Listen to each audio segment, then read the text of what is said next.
சரி என்றால் சார்ந்திருப்போம், தவறென்றால் தட்டி கேட்போம். யாராக இருந்தாலும் சரி, எவராக இருந்தாலும் சரி, உண்மையை உறக்கச் சொல்வோம். உயிர் மூச்சு உள்ளவரை சொல்வோம், உறுதி வரை சொல்வோம், அதை இறுதி வரை சொல்வோம்.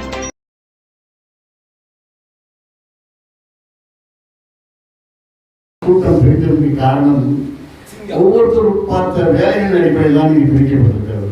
அதுதான் உண்மை. நான் ஒரு படித்த நூலில் சொல்லுவேன், யாருக்கெல்லாம் தெரிஞ்சிருக்கும், தெரியும், தெரியாத ஒன்று இல்லை.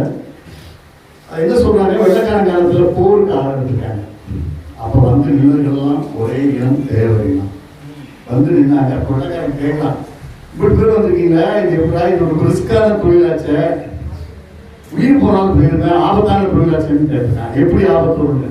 எதிரிகள் உங்களை கொள்வதற்கு வாய்ப்பு இருக்குன்னு சொல்லியிருக்கான்.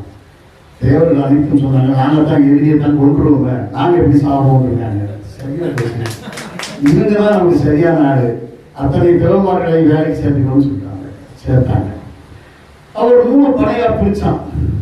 ஒரு படை அவன் அரண்மனைக்குள் பாதுகாப்பாக அரசன் ராணியை பாதுகாக்க ஒரு படை, அகப்படை. அதுதான் காலப்படையில் அகப்படையா இருக்கிறது.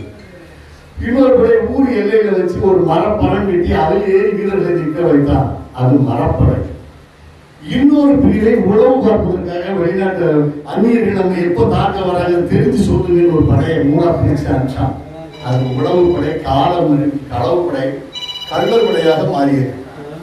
இதுதான் அந்த 3 படைக்குள்ள குணாதிசயங்கள் சொல்றாங்க. இப்படி 3 படைகள் பிரிப்பதற்கு ஒரே இனம், தேவனிடம் தான் இருந்தார்கள் என்று கூறப்படுகிறது. இப்போ நம்ம தனித்தனியா பிரிஞ்சதுனால ஒன்றுபட்டால் ஒன்று வாழ்வு இல்லை, அனைவருக்கும் தாழ்வுன்னு சொன்னதை நம்ம பிரிந்ததால் ஈஸியா மற்றவங்களுக்கு விளையாடுவதற்கும் வேட்டையாடுவதற்கும் வாய்ப்பு கொடுத்துட்டோம். இப்ப நீங்க 3 இனமே ஒண்ணு சொன்ன அண்ணன் சொன்ன மாதிரி தேவர் இனம் மட்டும் சொல்லுங்க.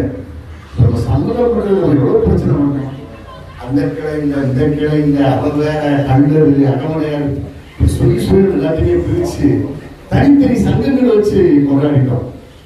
இனிமேலாவது ஒன்றுபட்டு நாங்கள் தேவர் இனம் அப்படின்னா ஒருத்தருக்கு சம்மந்தம் பண்ணிக்கங்க. ஒரு நட்பு உறவு முறை கொண்டாட்டமா இருக்கு, அது உங்களுக்கும் வளர்ச்சி, நம்மளுடைய இனத்துக்கும் வளர்ச்சி. ஐயா அவர்கள் நான் திடீர்னு வந்து வீட்டுக்கு பேச சொல்லிட்டாங்க, இது என்ன மாநாடு கூட தெரியாது, என்னுடைய கருத்தை தான் நான் பதிவு வருகிறேன். அதனால ஐயா மலேசியாவில் இருக்கிற அந்த ஒரு தேவர் மாநாட்டுக்கு எல்லோரும் ஒன்றுபட்டு அந்த தேவர் மாநாட்டுக்கு அப்புறம் நான் உடையோட வரவு, நான் அகமுடையாது, நான் கண்டது யாரும் சொல்லக்கூடாது. எல்லாருமே தேவர் என்று தான் சொல்ல வேண்டும்.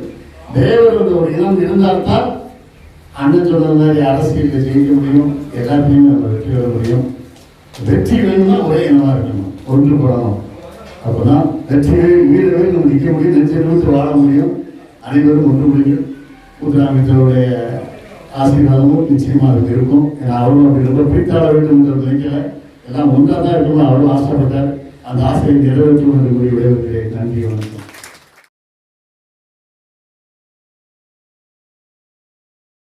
நமது செம்பியநாடு சேதுபதி டிவியை ஷேர் செய்து, சப்ஸ்கிரைப் செய்து, லைக் செய்யுங்கள் என்று கேட்டுக்கொள்கிறோம்.